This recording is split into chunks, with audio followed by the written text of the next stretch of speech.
Bapak Ibu yang berbahagia, seperti yang telah kita ketahui, DPW Alfi DKI Jawa Barat bekerjasama dengan DPW Alfi DKI Jakarta dan juga dari PT Jawa Barat Logistik secara rutin menggelar webinar yang membahas mengenai kelogistikan. Kita menggelar webinar setiap 2 minggu sekali sebagai upaya untuk memberikan pengetahuan kepada teman-teman pelaku usaha di bidang jasa logistik. Alhamdulillah pada hari ini, Rabu 8 Desember tahun 2021, kita akan mengangkat tema mengenai diversifikasi dan sinergitas logistik. Izinkan saya sebagai MC untuk menyampaikan acara pada webinar kali ini. Webinar nanti akan dipandu oleh Pak Stephen Susanto sebagai moderator. Beliau adalah pelaku usaha di bidang logistik dan juga eksekutif. Kemudian akan menampilkan 4 pemateri. Yang pertama adalah Bapak Gagan Gartika Eriana, SEMM, selaku Wakil Ketua Umum Asosiasi Pengusaha Truk Indonesia atau APTRINDO, bidang angkutan kepelabuhanan. Pemateri yang kedua adalah Bapak Dr. Nofrisel, selaku Wakil Ketua Umum DPW Alfi Jawa Barat, bidang pendidikan dan pengembangan usaha, yang juga Direktur Utama PT Jawa Barat Logistik. Pemateri yang ketiga adalah Bapak Ade R. Rafli, selaku profesional di bidang ICT logistik dan rantai pasok. Dan yang terakhir kita akan mendengarkan pemateri yang keempat, yaitu Bapak Abdul Lubis dari Alfi Ekosistem Logistik Platform. Kemudian di akhir acara nanti akan kita dengarkan juga bahasan yang akan dibawakan oleh Bapak Adil Karim, Ketua Umum DPW Alfi DKI Jakarta. Tema atau judulnya, nah, kita bertahan di tengah persaingan logistik dan tracking ya. Karena ini logistik kita meskipun kita dikasih sempat jalan tapi masih terseok-seok nih kan. Apalagi kuenya dikit rebutan gitu kan. Nah, di sini kita bagaimana bertahan di dalam persaingan terutama dalam masa pandemi sekarang. Silakan Pak, lanjut Pak. Next. Jadi kalau kita lihat pergerakan bisnis sekarang tuh model bisnis sudah banyak perubahan. Yang tadinya tatap muka, ketemu fisik, gitu kan. Sekarang udah jarang ketemu muka kan. Sekarang aja contoh diskusi ini udah online, belanja online, semua pesanan distribusi semuanya online. Nah, pelan-pelan semua mengarah ke sana, semuanya online. Nah, apalagi di masa pandemi. Sebetulnya dulu online ini awal-awal itu kita sempat rapat itu. Awalnya sih sebenarnya DO kan, kita bicara DO biar online. Lanjutnya 18 kementerian harus online semua. Nah, disinilah kita akan mengarah ke sana. Kita lihat siapa yang bisa menyesuaikan dengan lingkungannya, lingkungan dalam keadaan pandemi atau dalam keadaan persaingan pesat. Nah, disinilah perusahaan yang bisa bertahan. Jadi yang tidak bisa menyesuaikan dengan keadaan yang sekarang, nah siap-siaplah diversifikasi usaha atau kolaborasi dengan keadaan sekarang, gitu Pak. Nah, ini kita lihat Pak dengan berikutnya Pak. Yang 26% itu dari mana aja gitu kan?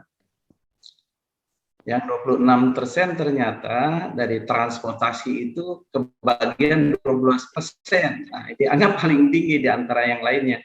Nah, di sana di transportasi itu ada bagian truk, bagian pengapalan, bagian kereta api, bagian udara, Ya, di sini kebagian 12% di Indonesia. Ya. Kemudian kita lihat inventory. Nah, inventory ini ada kegiatan TPS, tempat penimbunan, pergudangan, pengemasan, konsolidasi. Nah, ini kebagian 9,5%. Sementara bagian custom, pembukuan, dan lain-lain, nah itu kebagian 4,5%. Slide-nya nggak jalan ya Pak? Silakan Pak. Nah, di sini tadi saya gambarkan transportasi kebagian 12%, inventory 9,5%. Nah, custom clearance ini dan lain-lainnya perizinan dianggaplah 4,5%, total 26% di sini. Nah, untuk itu kita lihat kita sama mitra kita coba selanjutnya next. Nah, kita lihat persaingan di PPJK sebagai mitra kita sebelum ke tracking nih saya lihat persaingannya. Nah, dulu ini ya customer satu dianggaplah importir sama eksportir dulu Pak ya. Dulu ini ketika mau mengeluarkan barang ini kebanyakan mereka kerja sendiri Pak, dikeluarkan sendiri. Dulu saya kebetulan importir sama eksportir, saya juga langsung bayar sendiri ke lapangan, turun ke lapangan, biayanya dari kita sendiri Pak, awal-awalnya Pak. Jadi nggak ada biaya dari PPJK, kita jalan sendiri semua sendiri kan. Jadi nggak ada bisnis lah di sini. Nah, kita ngelihat di customer 2 ya ada lagi yang eksportir importir yang karena sibuknya atau karena tidak mampu dan tidak kenal di pelabuhan, kan PPJK dianggapnya orang-orang pelabuhan dulu belum ada Pak PPJK, ada juga MKL, MKU ya. Tapi banyak juga yang freelance Pak pada saat itu. Nah, dikerjakanlah sama freelance pada saat itu kegiatan. Nah, biaya masih dari customer dulu. Jadi awal kerjakan sendiri dia customer, kemudian freelance, ya nyari orang yang pinter lah, dukunnya pelabuhan. Ya udah dikerjakan oleh dibiayain oleh customer dulu itu masih. Nah, kita bergerak ke customer 3. Nah, customer 3 sudah mulailah muncul PPJK ibaratnya yang mengerjakan PPJK. Nah, ini customer ekspor, customer impor, pengeluaran barang dan pemuatan ke kapal itu mulailah dikerjakan PPJK, tapi biayanya zaman dulu masih oleh customer Pak. Masih oleh customer. Kita lihat customer 4 ya, dikerjakan oleh PPJK. Nah, sekarang sudah mulai Pak biaya oleh PPJK. Jadi di sini udah mulai muncul perusahaan penalangan jasa kepabeanan PPJK dulu Pak. Ya. Karena kenapa? Kita dikasih kerjaan, ada persaingan, kemudian biayanya kita sendiri baru ditagihkan. Kita lihat customer 5 Pak. Nah, customer 5 bukan hanya membiayai penumpukan, dia di pelayaran, DO, itu kan dia pengeluaran barang. Tapi ini di bandara ini sudah mulai biaya bea masuknya ditalangin, hebat banget tuh PPJK. Ya. Jadi perusahaan ya luar biasa lah modalnya kan. Nah, bagi perusahaan yang di bandara yang mampu membiayain karena kecepatan gerakan, ya. Nah, inilah yang hidup, yang ordernya tetap bagus lah, ya, karena kekuatan modal. Nah, kita lihat customer 4, customer 6. Nah, ini ada tambahan napas lah dari PPJK, itu semuanya kan dulu ADI ditagihkan biaya ini, kemudian proses-proses manual, handle, redress, dan bagaimana permasalahan lainnya, misalkan ngurus-ngurus BPOM, ngurus karantina, ngurus perizinan pajak, itu semua dikerjakan oleh PPJK. Di sini PPJK masih ada pendapatan yang luar biasa, ya lumayan tinggi. Nah, saya nggak tahu apa ini disebut biaya tinggi atau apa. Judulnya memang situasinya begitu pada saat itu kan. Dan masih sekarang masih ada lah dikit-dikit ya. Itu karena kita ketemu muka, ketemu fisik, kita ketemu bea cukai, ketemu orang-orang BPOM, perdagangan, urusin perizinan barang bekas, semua ketemu di sini. Dan masih ada ideal percepatan bagaimana mempercepat proses dan sebagainya. Kita lihat nih berkembang lagi ke yang 7, customer 7, imported exported. Ini dikerjakan PPJK, tapi ada juga imported exported sudah mulai. Karena EDI lebih simpel, lebih apa dikerjain sendiri. Kenapa? Takut salah. Jadi PPJK takut salah ngetik, takut salah apa. Jadi mereka udahlah sistemnya dikerjain sendiri. Kemudian sebagian PPJK. Nah, di sini penjabatan PPJK udah mulai berkurang, Pak. Udah mulai bagilah, ya. Mereka sebagian ngambil alih kerjaan kita, kemudian kita juga sebagian ngerjainnya, kan. Nah, kita lihat ke 8, Pak. Yang ke-8 ini yang saat sekarang. Nah, saat sekarang kan tadinya ketemu muka, ketemu fisik, pas pandemi, nah, langsung digerakkan oleh sistem online. Nah, dengan adanya YNSW. Nah, biasanya ngurus izin-izin kita datang, kita ini biaya berapa. Nah, sekarang mereka nggak perlu lagi bantuan kita, Pak. Jadi mereka langsung aja sistem online, aplikasi online, gitu kan, semuanya online, gitu kan, dapat hasilnya juga online, kan ini. Nah, akhirnya kenapa begini? Nah, penghasilan PPJK sudah mulai sedikit berkurang lagi, makin tipis nih Pak di sini. Apalagi nanti ke depan ada NLE ya dengan platform-platform. Jadi dari customer itu bisa direct ke platform, ya kan? Nah, disinilah PPJK ini berpikir ke depan. Apa yang harus dilakukan ke depan? Apa kolaborasi? Apa model-model apa yang kira-kira yang bisa dilakukan untuk eksistensi dari PPJK tersebut, Pak. Oke, ini mitra dari perusahaan tracking, kita langsung ke perusahaan tracking, Pak, sekarang. Ya, next.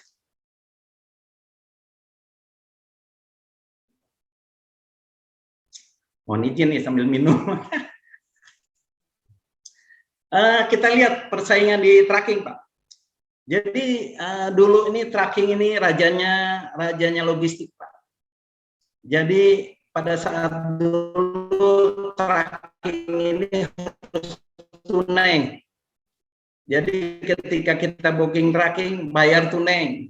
Booking tracking itu susah, Pak. Karena ketika kita ada permasalahan ya tetap aja dia lebih kuat, lebih strong, ya. Nah, ini pekerjaan logistik di tracking, Pak, di zaman dulu. Ya orang-orang tracking ya orang-orang berduit lah pada saat itu, ya nggak salah gitu, pada saat itu ngembangin tracking yang luar biasa, Pak. Jadi customer booking ke tracking tunai, kalau nggak tunai nggak kebagian truk, Pak. Nah, dilihat di customer 2, Pak. Karena susahnya mendapatkan tracking, akhirnya harus deposit. Kita 100 juta deposit baru bisa dapat tracking karena semacam kontrak. Kalau nggak ada nggak dilirik, Pak. Jadi deposit itu kita harus berapa truk yang kita dapat. Nah di sini setelah begitu akhirnya banyak perusahaan tracking. Nah, larilah perusahaan ke customer 3 kan. Nah, di sini customer 3 menginginkan karena sudah adanya kontrak ya udahlah tagilah ya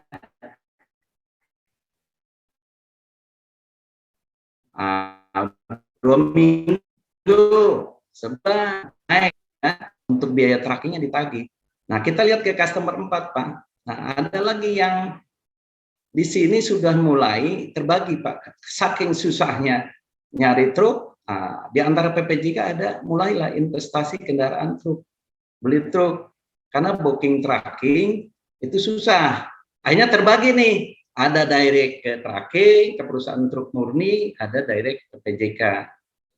Nah, di sini mulailah menagihkan ke biaya truk dan handling. Ya, pada saat dulu sih masih terpisah lah. Kan handling masih bisa ditagihkan, biaya lolo masih bisa ditagihkan. Cuman kita lihat, Pak, kalau di bidang ekspor di customer 5, nah di sini ada harga paket ekspor. Jadi paket ekspor ditawarin aja, gelodokan begitu, satu paket Di dalamnya ada lolo, ada handling ekor, ada penumpukan. Ya udah satu paket sekian. Kalau misalkan Kerawang 2 juta, udah selesai itu. Untuk biaya lolo semuanya invoice ditagihkan dengan harga paket, ya kan? Nah, makin ke sini customer maunya murah, timbullah yang sekarang ribut di jalanan, truk odol. Makin perusahaan truk makin menumpuk barang-barangnya di atas truk, makin banyak, ya, ke atas nggak bisa, ke samping, ke kiri, ke kanan. Pokoknya bagaimana muatan itu dihitung dalam jumlah tonase, ya biar murah. Nah, inilah terjadi truk odol. Nah, sementara pemerintah sekarang menggalakkan jangan odol, jangan odol, tidak odol. Ini perusahaan truk disalahin lah. Ya ini perusahaan truk bikin macet di jalanan, bikin rusak jalanan, banyak ratusan triliunan gitu kan ke jalanan untuk perbaikan jalanan gitu. Nah, kita dari Aprindo mendukung untuk tidak odol. Udahlah, kita siap-siap. Setelah kita jor-joran berjuang, jangan odol perusahaan. Kenapa? Kalau odol yang kita rugi, dibayar murah. Tapi kalau kita kalau kita nggak odol kan bisa berkali-kali muatannya banyak dan truk itu jadi sehat gitu kan. Jadi terpelihara gitu kan. Nah, ini tantangannya. Sebenarnya kita nggak mau kan, ya mendukunglah program pemerintah, tapi pemerintah malah mundur, diundur ke 2003 bahkan 2005. Kenapa? Odol itu ditimbulkan oleh perusahaan-perusahaan BUMN, baja, berat, itu kan muatan-muatan berat. Nah, terus harga pokok, bahan-bahan pokok itu kan berat juga, semen berat. Nah, akhirnya dari Kementerian Perindustrian minta, ya udah tolong dong, kita nggak siap. Nah, artinya di sini ketika Aprindo mendukung kegiatan odol sementara pemerintah mendukung, artinya bukan perusahaan truk yang mau odol, kita ditekan sama customer juga sama biar lebih murah. Dari sini terjadi persaingan yang sangat luar biasa, gitu kan? Nah, ini pergerakan. Nah, sekarang persaingan sudah mulai muncul lagi dengan adanya tracking online, gitu kan, dengan NLE, dengan platform. Nah, customer bisa aja langsung direct ke platform, gitu kan, ya, ke platform. Kemudian ya artinya di sini kita mulai berpikir lagi nih perusahaan tracking, what's next gitu. Apa yang bisa dilakukan ke depan supaya tetap berdiri? Silakan Pak lanjut. Nah, jadi kita lihat arahnya sekarang ya semua bergerak ke arah online ya, dari mulai pemerintah dengan INSP dia memberesin 18 kementerian. Nah, kemudian di pelabuhan untuk tracking ya, tracking juga diberesin ya, supaya kumpul, supaya ada database. Nah, disinilah OP, sebenarnya OP dulu udah ada semacam izin operasional, cuman sekarang dibuat baru jadi namanya PMKU, pemberitahuan melakukan kegiatan usaha, gitu kan. Di sini PMKU ini silakan Pak langsung Pak, ya kan, PMKU-nya klik Pak, silakan Pak, diklik PMKU-nya Pak, biar kita tahu Pak. Ya, sebetulnya di sini PMKU itu sebenarnya semacam izin operasional Pak. Orang berbondong-bondong pusing Pak ngurusin PMKU, kenapa harus online? Kalau dulu kita datang langsung izinnya apa kurang, udah tetap izin operasional keluar. Nah, sekarang ribut nih semua PMKU. Karena PMKU itu ya diwajibkan lah untuk semua perusahaan yang melakukan kegiatan usaha di pelabuhan itu PMKU. Tapi sekarang fokusnya biar truk dulu lah, karena ada kepentingan truk ini supaya dikurung untuk mendukung ekosistem logistik kan, gitu Pak. Nah, jadi perusahaan stevedoring, cargo doring, shipping, semua di situ di dalamnya yang mengoperasikan truk harus PMKU. Silakan Pak lanjut Pak. Gitu. Nah, sebetulnya PMKU itu ya tinggal ngeklik upload-nya gitu kan. Cuma di situ harus ditulis Pak, memilihnya tracking. Ini kebanyakan tidak memilih tracking, akhirnya ditolak. Padahal masuk ke sana ke sistem, ya udah pilihnya tracking, ya izin-izinnya yang standar aja, yang sederhana gitu kan, NPWP gitu kan, SIUP JPT atau SIUP tracking dan sebagainya. Nah, ini nanti hasilnya yang sebelah kanan Pak, itu ada, kalau dulu ya izin operasional lah gitu. Sekarang pemberitahuan melakukan kegiatan usaha. Selanjut Pak. Next. Ya, lanjut. Nah, kita klik di STID Pak. STID Pak. Ya. Nah, di sini Pak. Jadi intinya pelabuhan tuh ingin mendata berapa truk yang ada, berapa perusahaan yang ada, pemain truk di pelabuhan tuh berapa banyak. Itu dimasukin dalam database. Jadi ketika nanti minta disambungkan ke dalam NLE sudah siap Pak. Jadi sekarang kejar-kejaran Pak semua bagaimana membuat data sistem kegiatan pelaku-pelaku logistik. Nah, ini dalam rangka membuat database untuk mendukung ekosistem di dalam pelabuhan-pelabuhan ya. Nah, ini nanti larinya kan seorang ribut macet. Nah, hari ini macet banget Pak. Kenapa? Karena sekarang ini belum masuk ke truk booking system gitu, tapi datanya ada, nanti baru masuk ke sistem itu Pak, tracking booking system. Kemudian tracking bisa dimonitor Pak di sini. Jadi kegunaan penerapan ID diantaranya itu yang paling besar ya, mendukung ekosistem. Kemudian kan banyak truk yang masuk ke dalam pelabuhan, yang bannya gundul, yang rusak, yang tidak sesuai kondisi tahunnya, gitu kan. Nanti dengan adanya sistem ini semuanya termonitor, gitu Pak. Lanjut Pak. Nah ini Pak pengurusan STAD ya langsung itu langsung Pak lanjut ke ini ke Aptrindo ini sudah mempunyai sistem Pak, sistem database tentang tracking dan ini tinggal nanti lah masuk ke login, bikin akunnya siap, itu tinggal masuk data-data truk semua dimasukin ke sana. Nanti dari sini ini menyambung ke data tadi Pak, STAD yang dibuat oleh Pelindo, kemudian disambungkan di approval oleh OP Pak. Jadi kalau tidak punya PMKU tadi Pak, ini data truk ini nggak akan di-approval gitu Pak sama OP. Jadi penguasanya tetap OP Pak.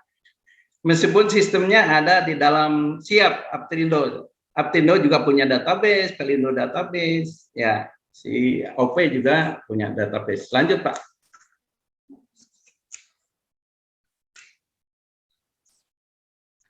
Lanjut. Nah kita sekarang ke NLE Pak. Nah di sini semuanya nanti akan muaranya ke sini Pak. Kalau ke pemerintahan lewat NSP udah mulai ngurung tuh 18 kementerian. Nah itu orang yang kerja kan. Kemudian yang sebelah kanan, nah ini pelaku-pelakunya kan, pelaku-pelaku dari swasta ya terkumpul lah di dalam NLE. Nah ini barangkali ini Alfi ini udah jago-jago lah di bidang ini kan. Jadi nanti akan nyambung semua sistem. Tadi saya dari tracking ini di sini ada salah satu platform tracking ya, nyambung lah di NLS semua. Nah ini dalam rangka tadi PMKU, STAD ini dalam rangka masuk sini Pak, masuk ke sini Pak supaya datanya ada gitu Pak. Lanjut. Nah kita lanjut di platform Pak. Nah dengan demikian semuanya tersambung ke platform ya. Sedangkan infrastrukturnya NLE, di sini eksportir, PPJK, importir, semua termasuk bea cukai, akan masuk ke dalam platform yang sudah ada, yang tentunya misalkan pergudangan, dari tracking, kemudian custom clearance, forwarding, nah, nanti akan muncul platform-platform yang mendukung kegiatan logistik ini secara ekosistem Pak. Lanjut Pak. Nah, disinilah Pak mulai kita sebelumnya Pak, hot snack dulu. Jadi ini yang tadi bilang PPJK mikir ke depan gimana perusahaan tracking, mikir ke depan gimana perusahaan forwarding, mikir ke depan gimana perusahaan pergudangan, ke depan gimana, karena semuanya nanti sistem bookingannya online. Ya, lanjut Pak. Nah, kalau secara manual nih Pak, kegiatan forwarding kan banyak lah, itu kan ada dalam 22 kegiatan.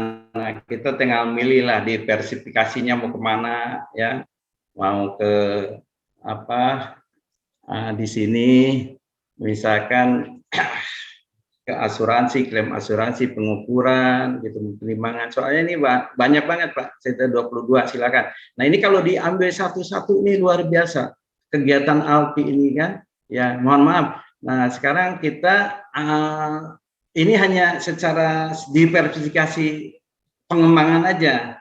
Nah belum ke online, coba kita lanjut Pak. Nah, kita juga tracking, misalkan kegiatannya peti kemas, ya barangkali mau diversifikasi ke kargo CFS, ke barang berbahaya, gitu kan. Teman-teman sekarang sudah mulai masing-masing punya kegiatan spesifikasi, Pak. Lanjut, Pak. Nah, di sini peti kemas, Pak. Tadi berkembang kita mau bisnis peti kemas itu kan sudah harganya sudah kelihatan. Lanjut, Pak. Lanjut, Pak. Di sini ada layanan barang spesial. Nah, nanti itu ke depan orang mau bisnis ya, udah spesialisasi pengurusan buah-buahan PPJK-nya. Nah, ini ada kegiatan yang khusus tentang buah-buahan, ada yang daging, ada barang kimia. Ini masing-masing udah terbagi Pak secara spesial gitu kan. Untuk ini ada koil baja. Jadi ini suatu kekuatan yang luar biasa ya. Saya sendiri adalah forwarding otomotif Pak, jadi saya lebih banyak ngurusin otomotif, gitu, ngurusin kegiatan otomotif. Kalau orang ngeluarin otomotifnya agak lama, saya mungkin hitungan menit, hitungan jam, karena memang bidangnya di situ Pak. Jadi masuk ke sana mungkin agak susah, tapi kalau saya mungkin lebih cepat karena memang hari-hari di situ. Lanjut Pak, next. Nah di sini kalau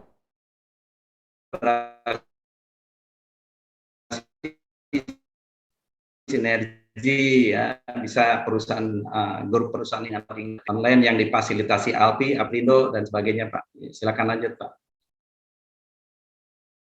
Nah ini saya mulai mendirikan perusahaan sini Kumaitu Kargo tahun 98 Pak. Gitu. Awal saya memang keahlian saya PPJK Pak. Kemudian saya bikin perusahaan PLP Overbringan, kemudian gudang CPS, kemudian ya pengembangan di prinsip forwarding, tracking, selanjutnya ke domestik Pak. Nah ini saya berpikir kalau hanya PPJK doang, ketika PPJK ada masalah bisa mati Pak. Gitu kan. Makanya kita kembangin di PPJK yang masih bertahan Pak, silakan Pak. Diklik aja Pak. Nggak kliknya langsung itu aja Pak, kursor itu. Ini lanjut aja, lanjut Pak. Nah, di sini Pak PPJK sampai saat sekarang bertahan.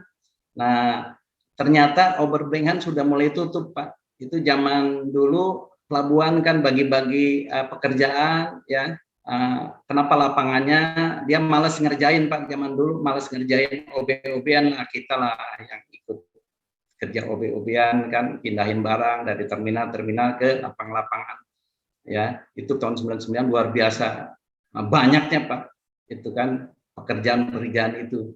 Nah sekarang kenapa tutup? Karena Pelindo, BUMN ya udah mulai kerjaan sendiri Pak, udah kerjaan sendiri karena dia dianggapnya pelaku juga, ya akhirnya diambil. Begitu juga gudang CPS, dibikin CPS Center, dikerjain juga sendiri. Nah teman-teman kita mulai keluar Pak, cari gudang-gudang kecil di luar, ini kan. Sedangkan kan yang punya gudang terutama lini 1 kan mereka Pak. Gitu kan. Jadi ya udahlah, daripada di sub begitu kecil ya, apa ininya kecil, ya udah terpaksa itu close. Yang bertahan ternyata forwarding, tracking, domestik, Nah, lanjut Pak, lanjut Pak. Nah, yang dua hilang Pak, yang dua hilang, kemudian muncul tinggal ini Pak, gitu. Tinggal PPJK, forwarding, tracking, domestik. Nah, di sini dengan mulailah muncul tantangan baru yaitu online platform. Nah, inilah tantangan baru. Next-nya mau gimana Pak? Lanjut. Nah, disinilah Pak. Jadi next-nya itu ya tadi online Pak, NLE dengan melalui platform, perusahaan-perusahaan marketplace, mungkin juga nanti yang ada masih ada yang offline. Nah di sini Pak, teman-teman yang punya keputusan paling besar itu semuanya ada di pemilik barang, importir, eksportir.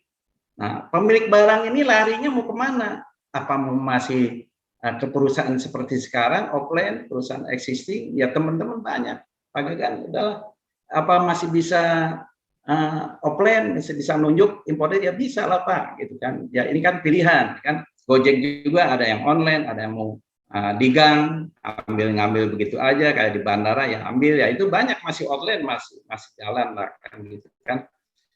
Jadi perusahaan-perusahaan perusahaan masih existing ya dia akan ditunjuk langsung pemilik barang importir ekspor. Nah ini tergantung mereka maunya apa gitu, mau offline mau online. Nah atau dia memilih nomor satu ya lewat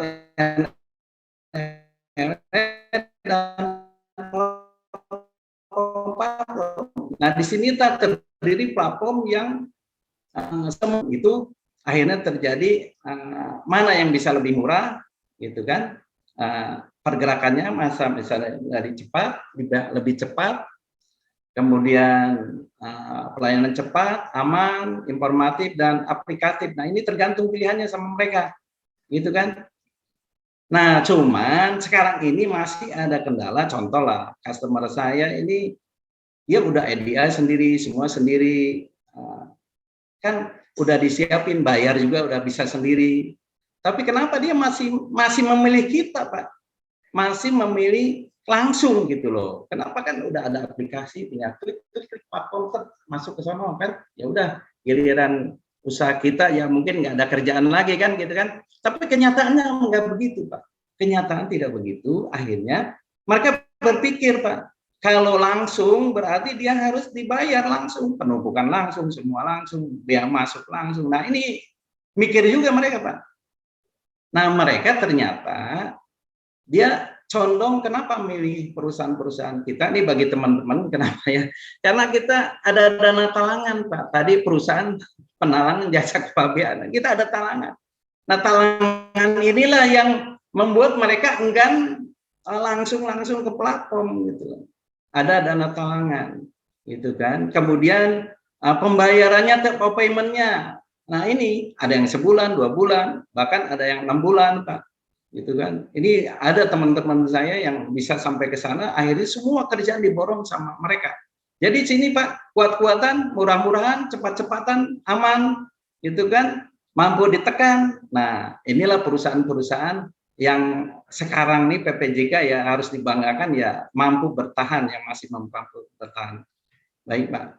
Jadi di sini Pak banyak pilihan ya. Menurut saya ini banyak pilihan platform-platform misalkan yang platform tracking ya dia trackingnya ke dia, orang-orang dari importir langsung booking ke platform tersebut. Nah yang kasihan ini perusahaan-perusahaan yang ibaratnya takut kerebut gitu kan, banyak sekarang wah kalau saya kasih mereka ya saya habis dong kan gitu kan. Makanya saya ide mudah-mudahan Alpi atau Aptrindo yang memfasilitasi jadi di sini importer tetap melakukan booking ke kita, tapi di sini disiapkanlah marketplace-nya gitu kan, marketplace-nya. Jadi tetap importer ke kita. Nah, kitalah yang nanti booking di online, ke SP2 online, ke tracking online, ke custom online, freight forwarding-nya online. Jadi hubungannya tetap muaranya ke kita. Nah, disinilah kita cari yang bisa memfasilitasi ini, itulah yang akan membantu anggota untuk tetap berdiri, Pak. Itu. Dan kita untuk offline kita nggak bisa terhindar, Pak. Susah kalau ini semuanya harus serba online, tapi kita berhubungan melalui kita tetap supaya nggak hilang ya masuk marketplace. Demikian Pak. Lanjut. Ya. Jadi kesimpulan di sini Pak, perusahaan yang bisa mengikuti perubahan sesuai dengan regulasi gitu kan, ya harus diikutin Pak. Contoh kita tidak ngikutin PMKU ya mobil nggak bisa masuk ke dalam pelabuhan. Ya kita mobil yang investasi miliaran ya untuk apa tidak bisa digunakan kan gitu Pak. Kemudian perusahaan perlu melakukan diversifikasi yang cocok sesuai dengan kegiatan usahanya. Jadi kita jangan hanya satu usaha, misalnya PPJK tetap harus dikembangkan kiri kanan atas gitu kan. Nah, kita harus melakukan itu, Pak. Kemudian yang ketiga, perusahaan perlu melakukan kolaborasi sinergi dengan pengusaha lainnya termasuk asing. Nah, saya diantaranya ini kan terjadi pekerjaan itu misalkan orang Korea rata-rata lari ke perusahaan Korea, orang-orang Jepang lari ke perusahaan Jepang. Akhirnya yang ngurus custom clearance di pelabuhan orang-orang mereka, Pak, gitu kan? Nah untuk itu kita join lah sama mereka. Lalu Anda jangan masuklah, kita yang bagian masuk kan ke dalam pelabuhan kan gitu loh, Pak. Jadi artinya perusahaan-perusahaan besar sekarang itu sudah membuat importirnya sendiri, dia memikirkan hanya desain untuk fokus ke pabrik dan sebagainya, tapi untuk logistik kita masih banyak peluang Pak untuk dapat bekerja sama. Nah kemudian nomor 4 kita lihat perusahaan yang tidak melakukan diversifikasi, sinergi dan kolaborasi akan berat untuk mempertahankan eksistensinya. Jadi kesimpulannya tetap ikuti aturan, tapi kita juga harus melihat peluang-peluang apakah kita bisa ke depannya importir, intinya tetap menunjuk kita dan kita yang melakukan booking ke platform-platform berikutnya. Demikian Pak, terima kasih. Salam semua dari Aprindo, mudah-mudahan tetap sehat dan perusahaan tetap eksis. Terima kasih. Assalamualaikum warahmatullahi wabarakatuh. Waalaikumsalam.